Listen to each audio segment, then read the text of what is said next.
Hello साथियों, welcome back to YouTube channel RD classes. साथियों, मानव संपदा पोर्टल पर जो करेक्शन कराना है अब इतना आसान नहीं है, क्योंकि शुरुआत में जब ई सर्विस बुक करेक्शन आया था तो उसमें जो जानकारी हुई उसके अनुसार ऐसा लग रहा था कि करेक्शन कराना बहुत आसान है। क्योंकि आप देख रहे हैं कहीं ना कहीं 90% हमारे जितने भी साथी हैं, 90% साथियों की कोई ना कोई ई सर्विस बुक में छोटी से लेकर बड़ी समस्या है और उसको सॉर्ट आउट अगर कराना है तो उसके लिए अब यहाँ पर देखेंगे कि हमारा जो हमने इससे पहले अपना डाला था ई सर्विस बुक करेक्शन के लिए, तो वो हमारा जो है वो डिस्पोज्ड हो गया है। आज जानेंगे कि ये डिस्पोज्ड क्यों हुआ है, इसका क्या रीजन रहा है।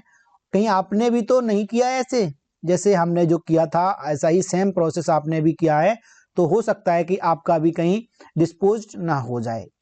तो साथियों, आपको सबसे पहले हम लेके चलते हैं मानव संपदा पोर्टल पर और वहां दिखाते हैं कि स्टेटस में हमारा डिस्पोज्ड क्यों हुआ है। तो चलिए अब पहुंचते हैं मानव संपदा पोर्टल पर। तो साथियों, आप देख सकते हैं यहां पर अब हम आ गए हैं मानव संपदा पोर्टल पर। मानव संपदा पोर्टल आप लॉगिन कर लेंगे। उसके बाद अगर आपने डाल दिया है तो ई सर्विस बुक करेक्शन को क्लिक करेंगे और जैसे ही आप इसे क्लिक करेंगे फिर आपके सामने 3 ऑप्शन आएंगे, आप देख सकते हैं। अब इन 3 ऑप्शन में से हमारा जो फर्स्ट ऑप्शन है वो है ई सर्विस बुक करेक्शन के लिए, दूसरा है उसका स्टेटस देखने के लिए। तो हम व्यू स्टेटस चेक करेंगे अभी अपना। तो जैसे ही हमने व्यू स्टेटस पर क्लिक किया, अब हमसे यहाँ पर 2 ऑप्शन मांगे जाते हैं।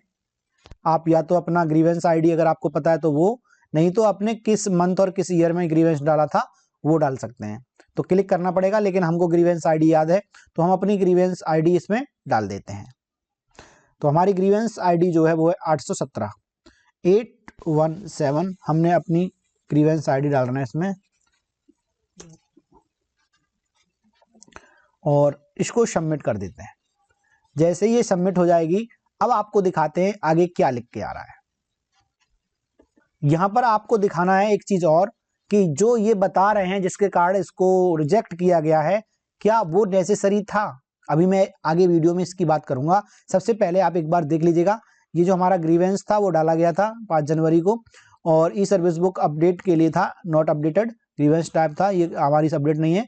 और ये देखिएगा यहाँ पर लिख के आया है डिस्पोज्ड स्टेटस में, और यहाँ पर रीजन जो बताया गया है, you have not attach the proof, please attach the proof, मतलब जो प्रूफ है जिसके लिए हमने डाला था। अब मैं आपको बताता हूँ किस लिए डाला था ये ग्रीवेंस। तो ये जो ग्रीवेंस हमारा पड़ा हुआ था वो पड़ा हुआ था हमारी जो रिटायरमेंट डेट है उसके लिए। अब रिटायरमेंट डेट के लिए यहाँ पर मांगा गया है प्रूफ। अब प्रूफ उसके लिए क्या लगाया जाएगा, तो हर एक करेक्शन के लिए प्रूफ अलग अलग टाइप का होगा। अब यहाँ पर रिटायरमेंट के लिए प्रूफ, रिटायरमेंट का क्या होगा, यहाँ पर होगा आपकी डेट ऑफ बर्थ का प्रूफ। तो यहाँ पर एक डेट ऑफ बर्थ का प्रूफ डालना था, लेकिन जरूरी नहीं था, नेसेसरी नहीं था, तो मैंने इसलिए उसको नहीं डाला था। मैं अभी आपको दिखाता हूँ कि कैसे नेसेसरी नहीं था। अब मैं आपको लेके चलता हूँ सर्विस बुक करेक्शन पर और वहां दिखाता हूँ खोलकर आपको। ये देखिए यहाँ पर ये आ रहा है।